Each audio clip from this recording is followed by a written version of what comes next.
कर्मों का भोग निश्चित है। इस कहानी जिसमें आपको एहसास होगा कि व्यक्ति कितना भी इतरा ले, उसके कर्म उसे उसकी सही जगह पर ला ही देते हैं। और कर्मों का फल जन्म मृत्यु के भी परे है, जब तक पूरा हिसाब नहीं होता या फल पीछा नहीं छोड़ते।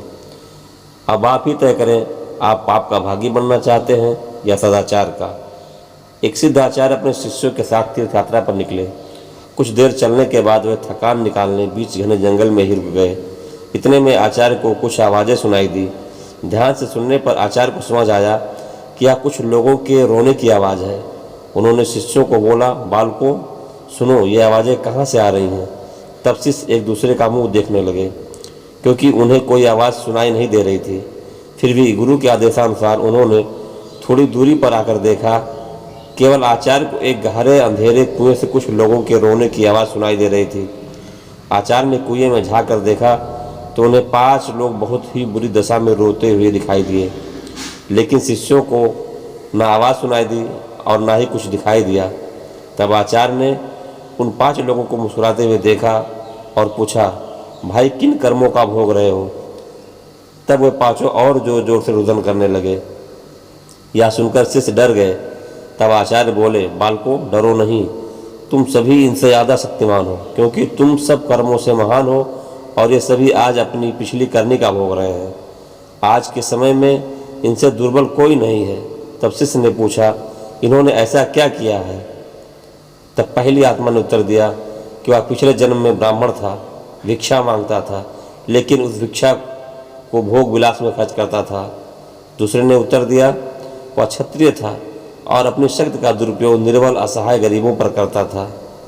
तीसरे ने उत्तर दिया कि वो बनिया था, बस खुद के फायदे की सोचता था और हमेशा मिलावट करके सामान बेचता था, जिस कारण कई लोग मारे गए। चौथे ने उत्तर दिया कि वह क्षुद्र था, बहुत आलसी और जिम्मेदारी से भागता था, अपने माता पिता को पीटता था और दिन रात नशा करता था। पांचवें ने उत्तर दिया, वह एक लेखक था, अश्लील कथाएं लिखता था, उसने समाज को वासना का पाठ सिखाया था।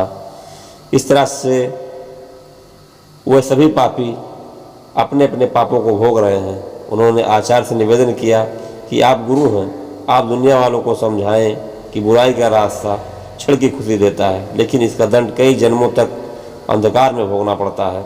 कहानी का सार यह है कि मनुष्य को कर्मों का फल भोगना ही पड़ता है, फिर वो किसी भी जन्म में हो। कहते हैं, जिस तरह ईश्वर है वैसे ही भूत भी होते हैं, लेकिन वे जितने दुर्बल होते हैं उतना कोई नहीं, जितने कष्ट में वे होते हैं उतना कोई नहीं। वे अपनी करनी का भोग करते हैं। क्षण की विलासता कई जन्मों का डर बन जाती है। व्यक्ति कितना भी इतरा जाए, नियत उसके कर्मों का हिसाब रखती है। इसलिए सदैव सन्मार्ग पर चलें और गलती हुई है तो उसे सुधारें। दोस्तों, यह कहानी आपको कैसी लगी? अगर कहानी पसंद आई हो तो लाइक कीजिएगा, कमेंट कीजिएगा और ज़्यादा से ज़्यादा शेयर कीजिएगा। और अगर हमारे चैनल पर आप नए हों तो चैनल को सब्सक्राइब करके बेल आइकन बटन को ज़रूर प्रेस कीजिएगा, ताकि आने वाली कहानियों का नोटिफिकेशन आप तक सबसे पहले पहुँचे।